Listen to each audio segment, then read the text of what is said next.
were children, I would bake you a mud pie, warm and brown beneath the sun. Never learned to climb a tree, but I would try, just to show you what I'd done. Oh, what I wouldn't do if I had you, babe. I had you. Oh, what I wouldn't do if I had you, babe.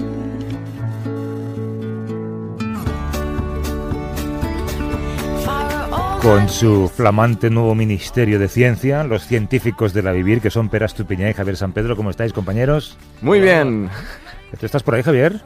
Estoy en presencia. Hombre, qué raro, qué raro. Ya tienes el menú diseñado para hoy, ¿no? Menú científico. No, aquí hace un tiempo espantoso, pero ayer pude dar un paseo de 4 kilómetros cuesta arriba. Anda. Y en cuanto llegué al primer pueblo me comí un cochinillo, claro, porque estaba extenuado. Para investigar, ¿no? Para investigar la relación entre el ejercicio Claro. y el apetito. Pere Estupiñán es químico, es bioquímico y es conductor en la 2 de El Cazador de Cerebros. Javier San Pedro es doctor en genética y biología molecular y colabora con El País.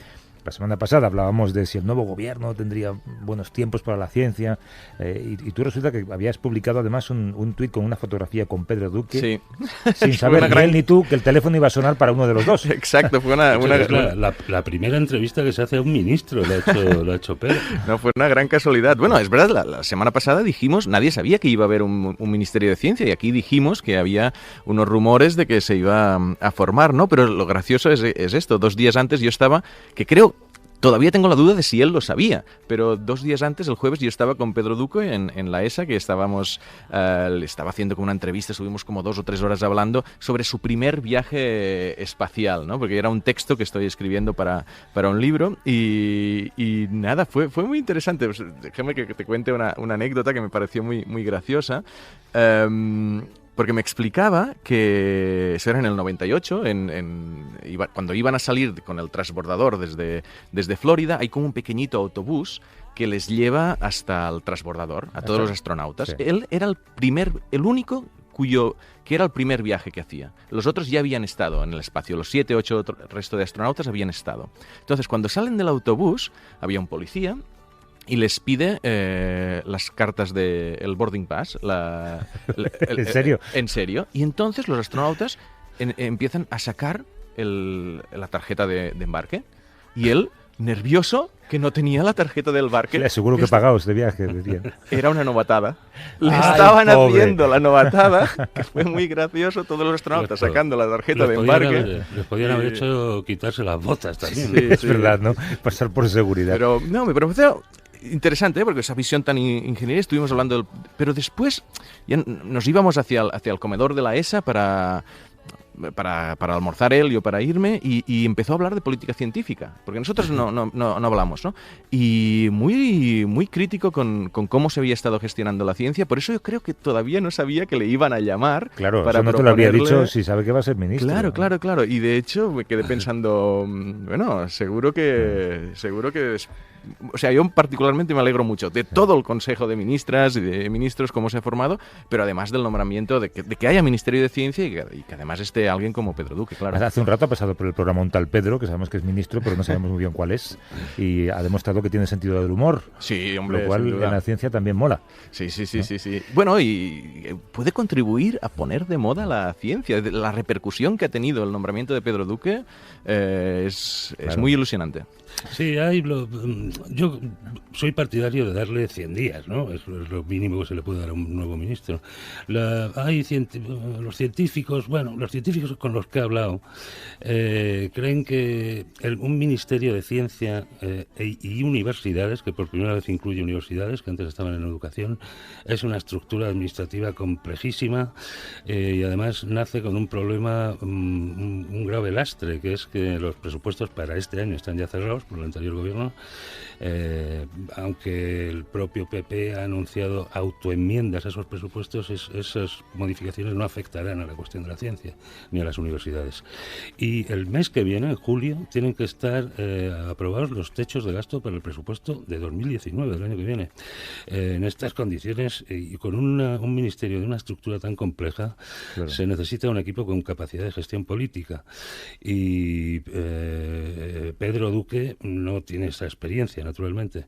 Por otro lado, todo el mundo admite que la ciencia tiene un problema de imagen, de comunicación al público, y que Pedro Duque en este sentido es una figura ideal, ¿no? Seguramente es la única persona de este sector a la que podría citar la mayoría de los ciudadanos. La única persona que la puede poner de moda, que es lo que le hace falta a la ciencia, ¿no? Que necesita, sí. Déjame recordar que hay un número de teléfono disponible por si alguien al final de esta sección quiere hacer alguna pregunta científica o menos científica a Pere y a Javier. Luego, por cierto, si buscamos un hueco, respondemos a la que dejamos en el aire la semana pasada, que era una teoría conspiranoica de la que luego hablamos. Seguro. Es un número de WhatsApp, por lo que pueden también escribirnos o mandarnos si quieren una nota de voz. Nosotros llamamos de vuelta. Es el 638-855-349. Lo repito, 638-855-349. Y últimamente cualquiera que lea la prensa debe tener la sensación de que no deja de haber noticias muy prometedoras sobre la lucha contra el cáncer. Muchas de ellas solemos comentarlas aquí en este espacio, aprovechando que viven Pere y Javier los domingos. Nos ayudan un poco a entenderlas mejor y también a rebajar las expectativas, que es lo que solemos hacer siempre, ¿no? La última pregunta que siempre acabamos haciéndonos es cómo de lejos estamos de encontrar curas para la mayoría de los cánceres, o por lo menos para los más agresivos, ¿no? Y hoy tenemos, la verdad es que mucha suerte. Estuvo hace unos años en este programa, en otra sección, lo recuerdo, en otra conversación deliciosa. Es María Blasco, que es doctora en bioquímica y biología molecular, directora del Centro Nacional de Investigaciones Oncológicas. Es, yo creo, podemos decirlo así, Pere, no me equivoco, una de las personas que más sabe de la lucha contra el cáncer, por extensión la lucha contra el envejecimiento humano, ¿no? Desde luego en nuestro país. Sí. Bueno, qué decir de María Blasco, ¿no? Aparte de que su trayectoria científica es importantísima, dirigir el CNIO, y realmente esa sensación que es de que se van acumulando noticias prometedoras alrededor del cáncer. Hace un par de semanas o menos salía en prensa este nuevo tipo de inmunoterapia con una mujer con cáncer metastásico de mama que le habían pronosticado meses de vida y que se ha quedado libre de tumor. Entonces... Privilegio. María, ¿cómo estás? Buenos días. Hola, muy buenos días. Encantada de estar aquí. Y gracias por venir. Y siento que hayas tenido que asistir a esa entrevista incómoda con Pedro Duque, que es tu ministro. No, ha sido divertido. Es tu jefe, de alguna manera, ¿no? Claro que sí. Claro. Oye, siempre que hablamos de un descubrimiento, cuando se habla, por ejemplo, de un fármaco contra algo, parece que tiene que pasar una década hasta que podamos usar ese fármaco. ¿Esos tiempos se van recortando? Sí, se van recortando. Hay que pensar que siempre desde que se hace un descubrimiento de ciencia básica hasta que hay un fármaco, pues suele pasar un tiempo largo, muchas veces porque estamos en sitios diferentes. Por una parte están los investigadores básicos haciendo los descubrimientos y en otro mundo bastante separado está la industria farmacéutica. Y entonces yo creo que esos tiempos se pueden acortar aumentando las colaboraciones tempranas, ¿no? Por ejemplo, en el CNIO tenemos dentro de nuestra propia institución tenemos un programa de desarrollo de fármacos y esto hace que podamos acelerar mucho los descubrimientos y tenemos ejemplos de descubrimientos básicos que hemos hecho pues en el 2011, por ejemplo, y en el 2013 ya lo habíamos licenciado una farmacéutica, o muchos ejemplos de codesarrollo con las industrias farmacéuticas. Yo creo que se puede acelerar mucho colaborando más cercanamente los investigadores básicos con la industria farmacéutica. Sí, y no vamos a entrar porque sería una discusión larguísima sobre el precio de los fármacos, sobre todo en algunos países, ¿no? ¿Qué es lo que más te quita el sueño cuando estás en el microscopio? Bueno, microscopio, qué antiguo, ya no usaréis microscopios. Todavía, sí, ya lo creo. Lo que más quita el sueño, bueno, yo creo que en estos últimos años pues ha sido también un poco la falta de financiación, problemas que hemos tenido pues de contratación de personal, estabilización de investigadores, etcétera, pero a nivel científico realmente siempre es un placer, no hay nada que te quite mucho el sueño, lo que te mueve siempre es hacer descubrimientos y llevarlos lo antes posible realmente es una a lucha, los pacientes. ¿no? Es una carrera contra el cáncer, a ver quién gana esa carrera. Sí, bueno, no tenemos la sensación de lucha en sí mismo, pero sí la sensación de que es importante descubrir cosas nuevas y llevarlas cuanto antes a pues sobre todo la industria farmacéutica, que son los que tienen que hacer el desarrollo después con pacientes, ¿no? Ensayos clínicos, etcétera. María, corrígeme si me equivoco, pero supongo que cuando un fármaco está en un estadio muy básico de investigación, la industria farmacéutica tendrá más reservas a la hora de asumir el riesgo, ¿no? De una molécula que no sabe si va a funcionar todavía. Sí, lo que está pasando también en el mundo de la industria farmacéutica, nosotros en el CNIO esto lo estamos viendo, es que las frutas que colgaban bajo ya se han cogido todas, ¿no? Entonces necesitan realmente ideas innovadoras para tener nuevas dianas contra el cáncer, etcétera. Y entonces se está ocurriendo este fenómeno de realmente de acudir a los centros de investigación básica a buscar ideas nuevas y desarrollar con los investigadores de estos centros estas ideas, ¿no? Y en el CENIO esto lo hemos visto. Estamos muy contentos porque han venido farmacéuticas internacionales, todas ellas, que vienen realmente a financiar investigación básica todavía, pero porque ven que es importante que se desarrollen estas ideas y después pueden terminar, digamos, siendo internalizadas en estas industrias farmacéuticas. Sí. Yo quiero reforzar una cosa, porque en el concepto que estamos tratando está lo que se llama el Valle de la Muerte. El Valle de la Muerte es que el científico le interesa investigar hasta publicar unos resultados, y a la industria farmacéutica le interesa coger estos resultados cuando ya están más avanzados. Entonces no hay como este encuentro entre medias. Y es verdad, yo estuve hace un año y medio o algo así en el CENIO con María, y me recuerdo una frase que me dijo. Me dice, mira, publicar un Nature o publicar un Science, ya lo sabemos, esto no tiene mérito. Es decir, publicar una gran investigación científica no tiene mérito. Tenemos que hacer un paso más allá para romper este valle de la muerte. Es decir, para los científicos acercarse un poquito más a la industria, y eso motive a la industria a acercarse un poquito, a asumir un poquito de riesgo un poquito antes, ¿no? Y entonces encontrarse, porque realmente sí que hay este valle de la muerte entre la investigación y el interés farmacéutico. Sí, así es. Entonces, yo creo que esto en el CENIO hemos cambiado un poco la cultura. Es un centro de investigación donde la edad media son un poco más de 30 años, hay investigadores muy jóvenes y sobre todo todos los que hemos contratado últimamente, ¿no? Como líderes de investigación, todos ellos quieren hacer esto, ¿no? Todos quieren no solo quedarse en el Nature, que por supuesto también, ¿no? Sí, es muy importante publicar en Nature, pero después también iniciar programas, ¿no? Con el programa que tenemos de desarrollo de fármaco, que es interno, que está financiado públicamente, es decir, no hay ningún interés económico, es decir, investigamos las moléculas que nos parecen más atractivas, ¿no? Y a mí esto me gusta mucho, ¿no? Que hemos cambiado un poco la cultura esta, ¿no? Y que ya no es algo raro que un investigador básico que quiere publicar en Nature también quiera iniciar un proceso de descubrimiento de fármacos, ¿no? A nivel todavía básico, que después se pueda licenciar a una farmacéutica. Hay todo este sector de la medicina translacional, ¿no? Que tiene una importancia creciente, que intenta precisamente cubrir ese gap. Sí, después obviamente no solo se trata yo creo que hay varias maneras, ¿no? de acelerar o de saltar este valle de la muerte, ¿no? Por una parte los investigadores podemos identificar nuevas dianas y podemos colaborar con la industria farmacéutica para desarrollarlas y que lleguen algún día a un paciente, pero después por otro lado también los oncólogos, por ejemplo, pueden colaborar con industrias farmacéuticas a desarrollar unos fármacos en el contexto de los ensayos clínicos, ¿no? Y esto también es algo muy importante, ¿no? Y vosotros como investigadores, esto es una pregunta un poco más personal, trabajáis en un laboratorio que es un lugar frío, avanzáis a vuestro ritmo, pero ¿tenéis contacto con pacientes que están luchando contra el tiempo? Menos. Tenemos en el CENIO la mayor parte. El CENIO no es un hospital, no llegan pacientes, no entran pacientes, es un centro de investigación. Pero sí que tenemos acuerdos con hospitales y tenemos oncólogos que o bien están contratados por el CENIO o bien por hospitales que se mueven entre un sitio y otro. Por ejemplo, tenemos un acuerdo importante con el Hospital 12 de Octubre. Hay 2 oncólogos del 12 de Octubre que tienen su laboratorio también en el CENIO y tenemos también oncólogos pagados por el CENIO que están en distintos hospitales de la Comunidad de Madrid. Pero el CENIO per se es un centro de investigación donde no entran pacientes. Pero sois siempre conscientes, me imagino, de que tenéis vidas en vuestro futuro, ¿no? Sí, tenemos también una consulta de cáncer familiar, aparte de estos oncólogos que se mueven entre el CENIO y hospitales, donde pues se da consejo genético a familias con muchos casos de cáncer. Esto está en el Hospital de Fuenlabrada. Es decir, que sí que tenemos interacción con pacientes, aunque en el CENIO no vienen pacientes. ¿Y habéis visto aplicación directa de algunos de vuestros desarrollos? Yo me acuerdo cuando estuve que teníais esos ratones avatar, que era coger un poquito del tumor de un paciente y ponerlo en diferentes ratones, hacer que crezca y luego probar fármacos diferentes en cada ratón para ver cuál es el que funciona mejor y ese ser el que aplica al paciente. ¿Eso, por ejemplo, ha sucedido ya en personas humanas, no solo en ratones? Bueno, sí, estas son iniciativas que de hecho ocurren en varios hospitales. En el CENIO también esto es algo que hemos hecho, pero ejemplos de desarrollos que se hayan hecho en el CENIO, ¿no? Que se estén aplicando en pacientes, pues tenemos, ¿no? Por ejemplo, de la investigación de uno de los grupos de investigación básica, que es un grupo que investiga el melanoma, dirigido por Marisol Soengas, ¿no? Se sacó un nuevo producto, se licenció a una compañía spin-off del CENIO. Esta compañía es una compañía española que nace del CENIO y que ya ha tratado los primeros pacientes de cáncer con este producto, ¿no? Esto ya, o sea, ya se ha tratado un paciente de cáncer con un producto que ha salido del CENIO. Y después, a través de la consulta de cáncer familiar, que somos como cazadores de nuevos genes del cáncer, ¿no?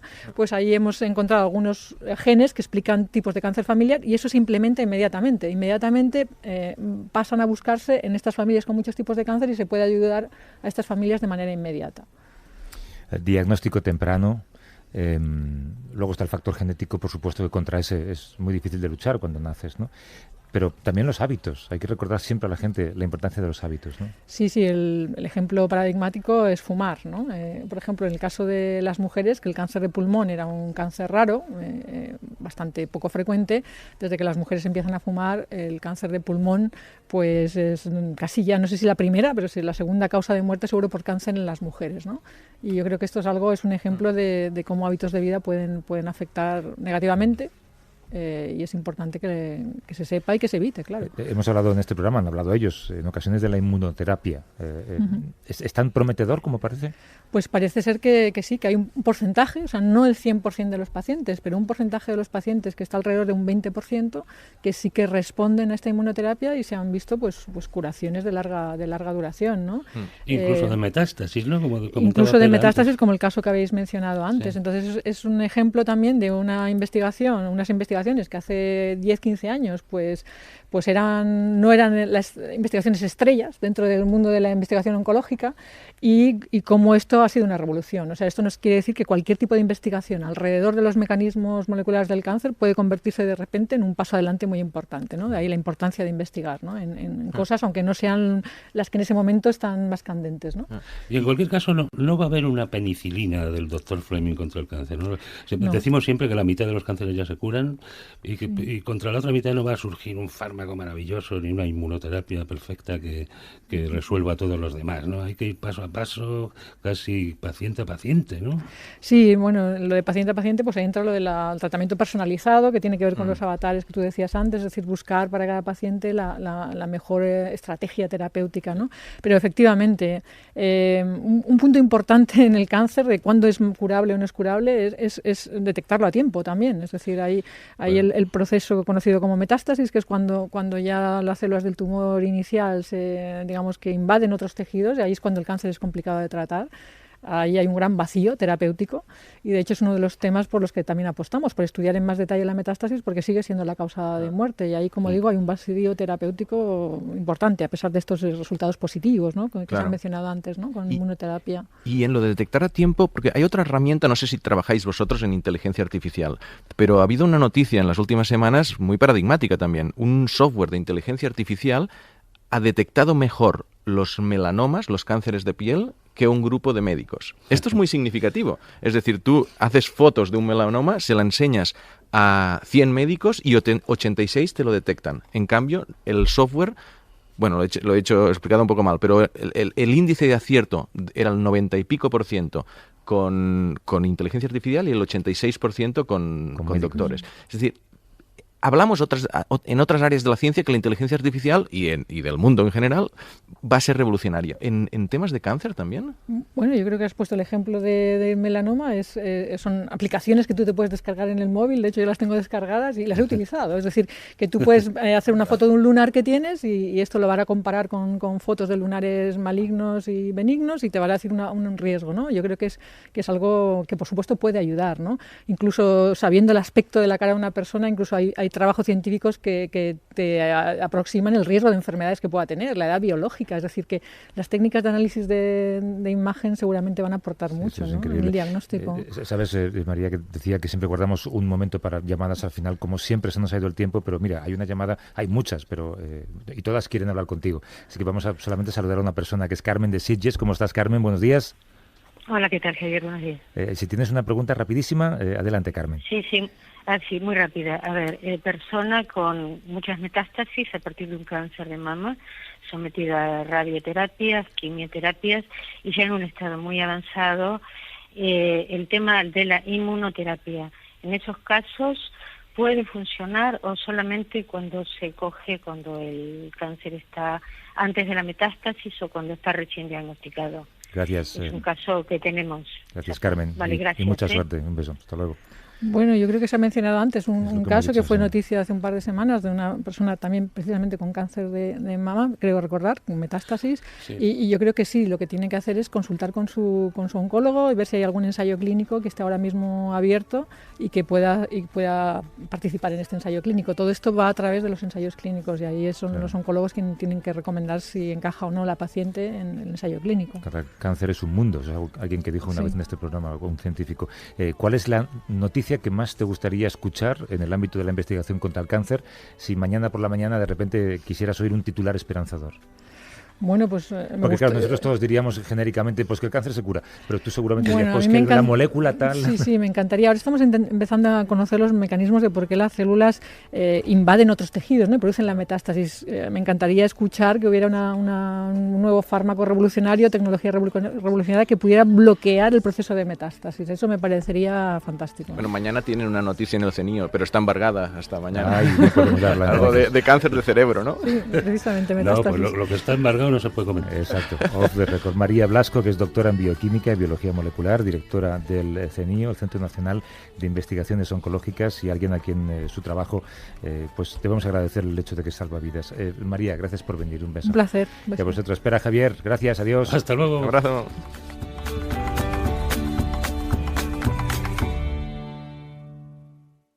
A vivir que son 2 días. Javier del Pino.